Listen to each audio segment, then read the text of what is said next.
Hi, Jayna. Thank you so much for doing this. Congratulations on a wonderful tour.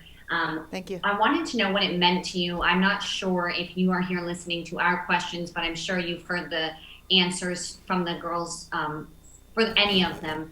What does it mean to you that they seem so thankful and so proud of what you guys have pulled off? I know there's so many people behind the scenes, but for the players who get to express that and really portray how happy they are and how much it means to them, what does that mean to you to hear that from them?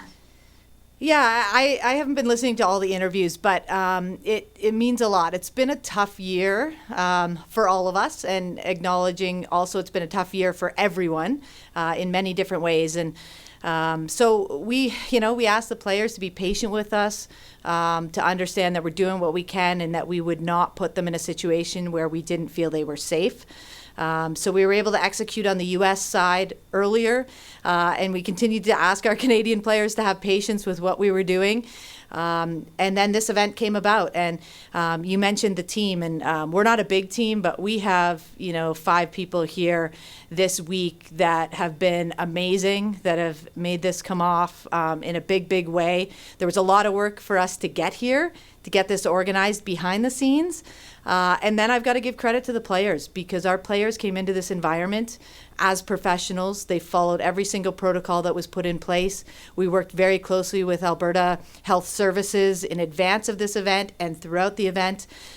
We had 0 positive tests while we were here. So credit to the players for doing what they needed to do to make sure we could pull this off.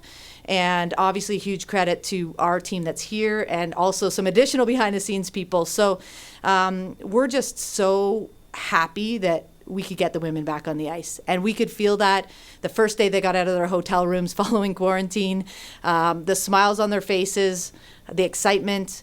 I've had a lot of people just talk about how wonderful this event was. And that means a lot, because it's been a lot of work. But, we feel like this week was a great week for women's hockey. And we haven't had a lot of good news, but this week was really positive. Thank you, Jayna. Donna Spencer?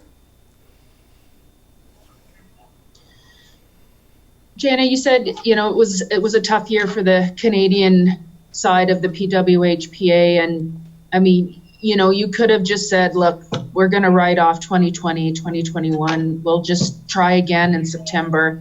Why was it so important to get this tournament in before the end of this hockey season? And even holding it, we're just about at summertime. I guess, why was it so important to get this one in before the end of what we would consider the hockey season? Well, I think from a player point of view, you see how hard these women work. They have been beaten down with challenges and difficult news, and obviously COVID. So to be able to do something for them and get them back on the ice, I think that was a huge priority. With the PWHPA, our mission is really to make sure that we continue to keep the women's game visible. We continue to put these amazing women in positions to be role models. And it's really important that people could see our women compete. They have prepared themselves. They've been ready for the second they got the call to compete. And I would say, some of them were probably a little skeptical coming into this. Would it happen? Would it get canceled? Would it get postponed? Would COVID come and be a factor? But when we got here and we were able to execute successfully, the gratitude from them, the excitement, and the feeling that, we as the PA are here to support them and promote them and provide opportunities for them. So I think it was incredibly important for us to do everything we could to get the Canadian women back on the ice, after a successful U.S. side of our tour.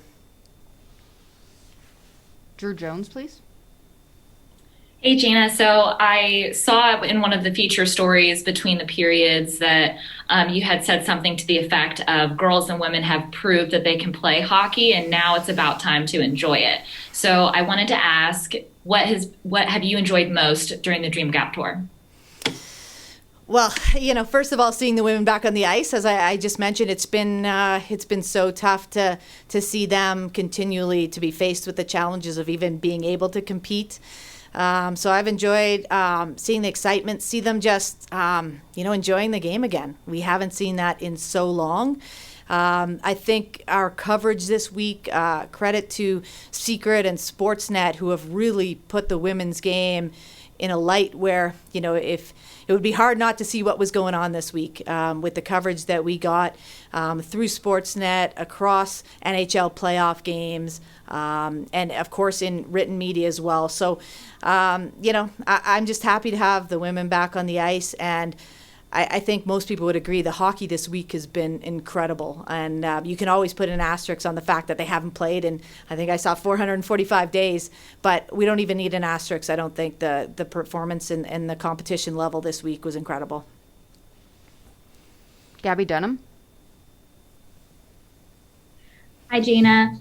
And also, we've seen so many NHL players jumping in whether it's wearing the PW sweatshirts or jumping in on the Stick in the Ground campaign and the partnerships through the NHL that you've had with the PW. How important is that support now as you're really pushing to grow the game of women's hockey?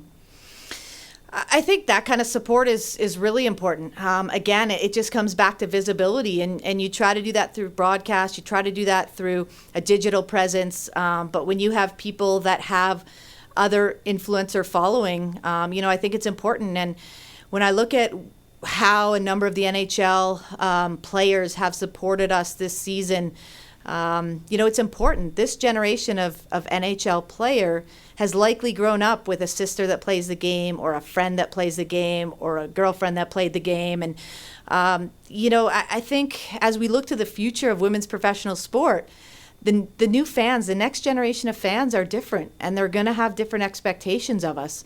And this idea of equity, equality, opportunity, those are going to lead the conversations for a long time as we move forward. And so to see some of the current NHL players and NHL teams, obviously a big shout out to the Calgary Flames this week, who really kind of knocked it out of the park for supporting women's hockey, I would say. And it's all important because it goes a long way in terms of continuing to tell our story and share our message.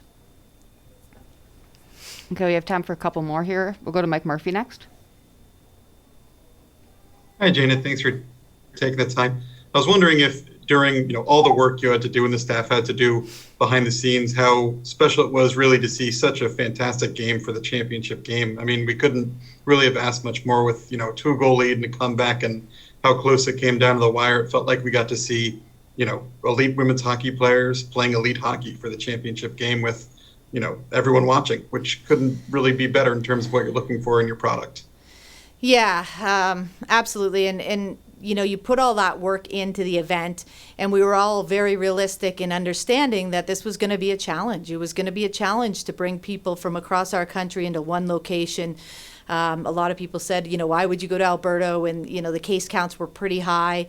But we did the work we needed to do. And as I mentioned, our players bought in to everything they had to do to make sure we could pull this off. So, if I could speak for our staff that are here this week, I think, we're passionate. We loved putting the work in, but to be able to be rewarded with the kind of hockey we got to see, the event itself felt like to us it ran really seamless.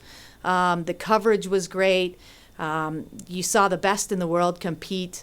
It's hard to you look today and Marie-Philippe Poulin again with a game-winning goal.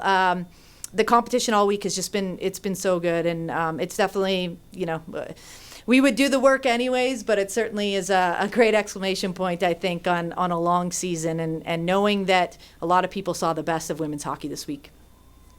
Thanks so much. Thank you. Okay, we'll finish it off with Justin, please.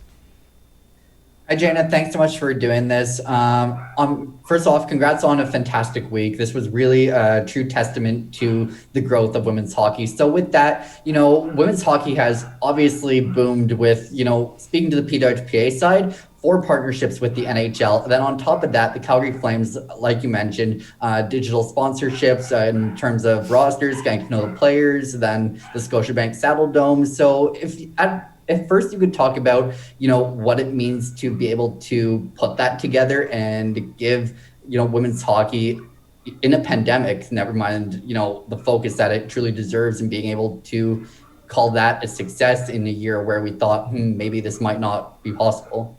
Mm-hmm. Yeah, I mean, obviously, again, facing the challenges we all faced, and women have been disproportionately affected by COVID in so many ways, and that certainly also relates to women's sport. But from a PA perspective, I think, we're really optimistic with the support we've felt. And it started with Secret making $1 million commitment to us this season. That happened in COVID. We brought all of our existing partners back again this year, I think minus one.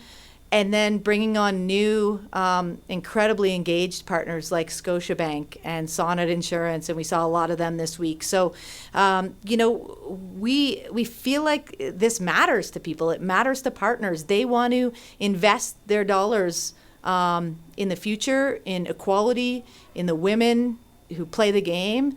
I think it's been a really positive year from that angle for us. So. We feel momentum. It could have been a year where we could have rode off and said, let's just not worry about it and let's get through this. But it was important for us to continue the story, continue the momentum, and continue people, talking about the state of women's hockey and where it's going to go. And two of your teams couldn't skate during this pandemic at all with regards to, scrimmages or even just small groups, whereas Montreal did. So can you talk about the testament of all of them to come out here and put on a show regardless? Yeah, they're all in a little bit different situations. So as we've all heard, Montreal's pretty much been able to skate most of the season, sometimes in small groups, but they've had that access. Toronto has actually been able to skate a little bit, but not in game situations, often in groups of 10 or less throughout the year. But they've also been through a number of lockdowns, as anyone from Toronto would know. And Calgary hasn't been on the ice at all since November. So I think, again, it shows the commitment and the passion of these women. And, I know watching Sportsnet, and 13 members of the Calgary team took vacation to be here this week. Talk about commitment and dedication to a cause. We didn't want to put the players in a situation that, wouldn't let them excel. But these players are so determined and so committed that, they're willing to do it. They're willing to put it out there. And I think, for everybody that watched, specifically Team Scotiabank, they just continued to get better as the week went on. If we had a 2-week event, maybe things would change a little bit. So I think there's an overall level of pride in the women of our association, what they did over this 11-day event, the hockey they were able to play at, and really continue to be role models for all young girls and young boys, and an inspiration for people that want to support women's sport. And I'm sure that resonates with the rest of your team as well. So with that being said, thank you so much and congratulations again. Thank you.